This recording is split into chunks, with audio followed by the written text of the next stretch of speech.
पूज्य जगराम जी महाराज जी थारे कनानो बहुत महंगो पड़ो माने। ओ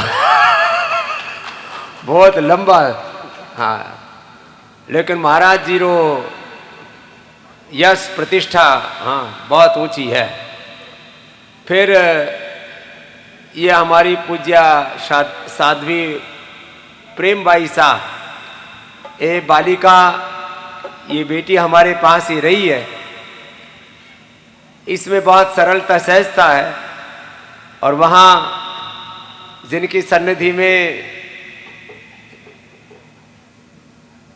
श्रीमद् भगवत गीता, वाल्मीकि रामायण आदि शास्त्रों का पूरा स्वाध्याय भी किया, ऐसी पूज्या हमारी साध्वी बड़ी दीदी देवप्रिया जी भी यहाँ पर है। एक बार उनका भी बहुत बहुत अभिनंदन है रितंबरा जी। और डॉक्टर यशदेव शास्त्री जी का बहुत प्रेम है पूज्य हमारे मोडनाथ जी महाराज जी के साथ में। तो आज हम खाली इस बिटिया को आशीर्वाद देने आए और इतनी छोटी उम्र में साधु का बाणा धारण करना, माँ बहन बेटियों को तो बचपन से एक ट्रेनिंग हुआ है कि तू थोड़ी बड़ी हो जाएगी तो थारो ब्याह कर देंगे। और वो बच्ची के भी मन में ये होता है कि बस अपने को तो बड़े होकर के ब्याह करना है, कोई दूसरो घर कुणबो परिवार बसानो है।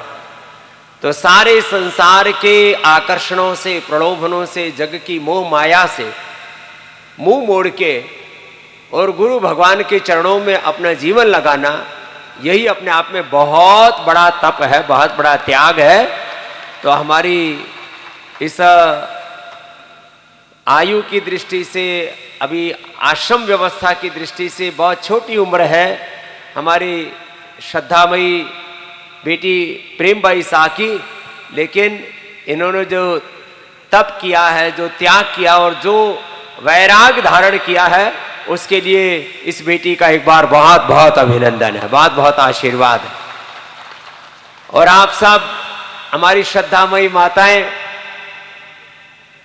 जो इतनी भक्ति से इस बेटी को यहाँ पर सुन रही हैं, भागवत कथा का श्रवण कर रही हैं, और हमारे सब पिता तुल्य बड़े बड़े बुजुर्ग हैं, जवान बालक भी हैं, और हमारे इतने बड़े बड़े हमारे पूज्य संत महापुरुष यहाँ पर आए हैं इस बिटिया को आशीर्वाद देने के लिए। इतने पिता तुल्य बुजुर्गों का, श्रद्धेय पूज्य प्रातः स्मरणीय संत महापुरुषों का आशीर्वाद और हजारों की संख्या में आप श्रद्धामयी माँ बहन बेटियों का आशीर्वाद जरूर फलीभूत होगा। और एक दिन अपने जोधपुर की ये प्रेमबाई शाह बेटी पूरे देश और विश्व में यश गौरव प्राप्त करे, ऐसी हमारी शुभकामनाएं। ये तो साधना का एक क्रम है। हम जीवन में जब भगवान के पथ पर, वैराग के पथ पर, सेवा साधना के पथ पर आगे बढ़ते हैं तो बड़ों का आशीर्वाद पाते हैं, भगवान का आशीर्वाद हमारे साथ होता है। और हम जब सत्य के मार्ग पर, धर्म के मार्ग पर, सेवा के मार्ग पर आगे बढ़ते हैं तो जीवन में अनुकूलताएं, प्रतिकूलताएं, संघर्ष, झंझावात ये सब आते रहते हैं। और इन सब प्रॉब्लम्स के बीच में, क्राइसिस के बीच में, संघर्ष, चुनौतियों के बीच में जीवन के पथ के ऊपर जब हम आगे बढ़ते चले जाते हैं तो एक दिन हमारी साधना भी पूर्ण होता है, हमारा साध्य भी हमें मिलता है, हमारे इष्ट भी प्रसन्न होते, हमारा अभिष्ट भी हमें मिलता है। और बस ऐसे इस रास्ते पर चरई वेती आप सब भी चलते रहें। और हमारी बेटी प्रेमबाई शाह आप सबको इस धर्म के मार्ग पर चलाती रहे, इस बेटी को अपना बहुत बहुत आशीर्वाद है। आज को आनो, मैंने कहा कि खाली आशीर्वाद वास्ते आया है। ये बेटी हमारे पास गई, महाराज जी पहले निमंत्रण देने गया, फिर दोबारा पहुंच गया, और फिर महाराज जी ने, हमारे पूज्य मोटनाथ जी महाराज जी ने ले ही न पूछ गया, और फिर ये बेटिया रोन लागी कि बाबा को नहीं आवा, मैं तो रोटी को नहीं खाऊं। मैंने कहा भाई तो जोर को रासो हो गया, छोरी रोटी को नहीं खाएगी तो वही दुबली पातली या मर जाएगी। तो देखो ऐसे अपने मन में जब भक्ति होती है तो साधु तो क्या भगवान भी हमें आशीर्वाद देते हैं। तो इस बेटी के मन में बहुत श्रद्धा थी। तो आज हम, ये भी संजोग की बात है, एक दूसरे हमारे बहुत दुबड़े पतले से महात्मा प्रेम हरि जी महाराज, वहां पर भी एक कार्यक्रम, वहां भी आशीर्वाद दे के आया। और महाराज तो देखो भाई, जो जवान साधु हो ना, इस जमाने में घर छोड़ करके सारे संसार के आकर्षण प्रलोभन बंधन तोड़ के साधु बनना वही बड़ी बात है, फिर सेवा करना। तो अब आज जोधपुर से हमें सीधा वो सीकर जानो है और उसके भी आगे दूर जानो है, 1 घंटा और आगे उठा से भी। तो हम हरिद्वार से वो क्या बोला, प्राइवेट जेट करके आया। फिर अठा से उठे यो पूरा 7-8 घंटा को रास हुआ पूरा। तो अब बोले भाई बाबू, अब कोई हाथी ने बुलावे तो उनको चारों घणो महंगो पड़ा है। अब हाथी 40 किलो तो पानी पियो महाराज एक दिन में, और 80 किलो चारों खावे। और वो हाथी के अंग संग फिर जो व्यवस्था में हो ना, वो 40-50 आदमी और बारात के तरह साथ में चाले। तो अब बोले भाई बाबा जी आओगे तो 20-25 लाख तो वो जेट को किराया पड़ा है, वो कौन भरे? मैंने कहा मारे बालक हम अपने आप भर देंगे, थे चिंता मत करो। तो जो है हम यहां कोई हिसाब किताब नहीं, कोई एक बोले जी वो प्रेम भाई रो आश्रम तो छोटो सो है, ऐ छोटा सा आश्रम को उद्घाटन करवा वास्ते इतना बड़ो योग गुरु कठे जाओगो। मैंने कहा हमारी प्रेम भाई बा का, हमारी प्रेम भाई सा का बेटी का आश्रम छोटा है, लेकिन इसकी श्रद्धा भक्ति बहुत बड़ी है।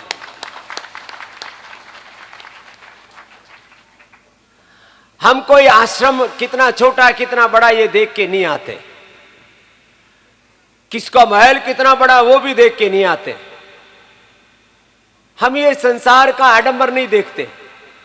पतंजलि योग पीठ में कम से कम आज 100 तो बड़े संस्थान हैं विश्व स्तर के, उनको बनाने में करीब 1 लाख करोड़ रुपए लग होगा। 1 लाख करोड़ गिनती भी कोने आवा घना ने। हाँ, 100 करोड़ के बाद 1000 करोड़ आवे, 1000 करोड़ बाद के बाद 10,000 करोड़ आवे, 1000, 5000, 10,000 करोड़, 99,000 करोड़ के बाद 1 लाख करोड़ की गिनती आवे। और हम खुद उस आश्रम में कितना कमरा है, के कठे बन रहे हो, हम घनी जगह तो हम गए को नहीं आज तक। लेकिन इस बिटिया की छोटी सी कुटिया में, प्रेम भाई साहब इस बिटिया की छोटी सी कुटिया में कोई वैभव देख के नहीं आए, इस बेटी को आशीर्वाद देने आए। और ये आशीर्वाद खूब फलीभूत हो, ये खूब बेटी आगे बढ़े और इस देश का सनातन धर्म आगे बढ़े। हम अपने जीवन में सनातन धर्म को जिए, सुबह सुबह उठ करके योगाभ्यास करें, योग करने का व्रत ले, गौ माता की सेवा करने का व्रत ले, गाय का ही दूध पीवे, गाय को घी खावे। अब लोग भैंस को घी खावे तो पाटा जैसी बुद्धि हो जावे, फिर भैंसा की तरह लड़े। एक बोले महाराज यो हवन करे तो गाय को घी को प्रयोग करो, आहुति गाय का घी की दे, भैंस के दी के तो क्यों है? मैंने कहा भैंस की घी की आहुति देंगे तो महिषासुर प्रकट होगा। तो हम लोग राजस्थान में तो गाय की सेवा घनी करें, तो गो माता की सेवा करो, भारत माता की सेवा करो, धर्म के रास्ते पर चलो। रोज आप लोग हमारे साथ योग करो सुबह सुबह। हाँ कुछ तो करें, कुछ तो वही मुंडी ला रहे। हाँ महाराज कुछ तो कराए। हाँ रजाई में टांग मारता रहे इधर उधर। तो सुबह सुबह योग कर जो। और आप सब ये तो जो भी आप धर्म कर्म की बात सुनते हो, गीता उपनिषद वेद शास्त्र की बात सुनते हो, ऐसे ही आप सत्संग करो और धर्म के रास्ते पर आगे बढ़ो। अपने जीवन में एक धर्म की सबसे बड़ी बात यह है, कोई ऐसा काम मत करो जिससे अपने आत्मा को कष्ट हो, क्योंकि कोई भी गलत काम करोगे तो अंदर आत्मा में पुकार आवे, या काम मत कर। जो जिस काम ने थारी आत्मा मना करे वो काम मत करे, और जिस काम से किसी दूसरे की आत्मा को कष्ट हो वो काम मत करना। बस ये धर्म की दो ही बात घनी बड़ी है। बाकी तो हम घंटों घंटों रोज आपसे बात करते हैं। अब मैंने वो 2-3 दिन पहले एक और नयो रासो कर दियो, एक दिन गधेड़ी को दूध काट दियो। तो लोग महाराज जो गाय की बात तो ठीक थी, हो गधेड़ी रो काम नहीं कठे आ गयो। मैंने कहा हर एक जीव के एक गुण धर्म होते हैं। जैसे गाय हमारी माँ है, तो ये सारा संसार जो जीव जगत है ये सब भगवान की माया है। तो उस गधी के दूध के भी गुण हुआ है, उसका शरीर में भी उपयोग हुआ है, उसको नहाने वास्ते भी उपयोग हुआ है, उसका मेडिसिनल वैल्यू हुआ है। कोई भी धूल से लेकर के, जड़ी बूटी से लेकर के, फूल से लेके सारा जगत तो उसी साधो यह जग राम बगीचा, तरह तरह के फूल खिले हैं, जीवन पथ भी जो भी मिले, कोई नहीं कोई ऊंचा साधो यह जग राम बगीचा। ये तो सारे जीवन में जो भी मिलते जाए बस अपने संबंध निभाते जाओ। अब माने आगे घनी दूर जानो है, फिर मारा 2 चेला अठे रास्ता में ही है, मनोज कानून को और भरत, वो भी उधर मूछ बना के खड़ा हुआ है। तब उनका भी घर रास्ता में जाते जाते आशीर्वाद देना पड़ेगा। तो आगे भाई पुलिस वाला थे भी भाई मनोज कानून को और भरत कानून को के घर अठे जोधपुर में 2, एक तो सबसे पहला हमारा वो कौन सा क्लब था ना, वो क्लब है ना कोई उम्मीद क्लब, एक तो उठे कैंप करो। वो सबसे पुराना हमारा आचार्य महामंडलेश्वर डॉक्टर यशदेव शास्त्री जी के सानिध्य में, और फिर उठे संघ प्रक्षालन करो। यो भी एक कसूतो काम है। जंगल में जाके महाराज संघ प्रक्षालन ढोक दिया कालन चौरा ऊपर। और फिर दूसरा ये कौन सा वो जो बड़ा कैंप कराया था वो हाँ कोई स्टेडियम था मोटा, पोलो ग्राउंड, यो आ गए मनोज कानून को अठे आ गए। हाँ पुलिस वाला ने बोल दियो ना। हाँ अब बीच में महाराज कोई खड़ा कोई मत हो। अच्छा पूछना में महाराज, राजस्थान में कोई माड़ो सो साधु फंस जाए तो उसकी तो हड्डी पसली टूट जाए।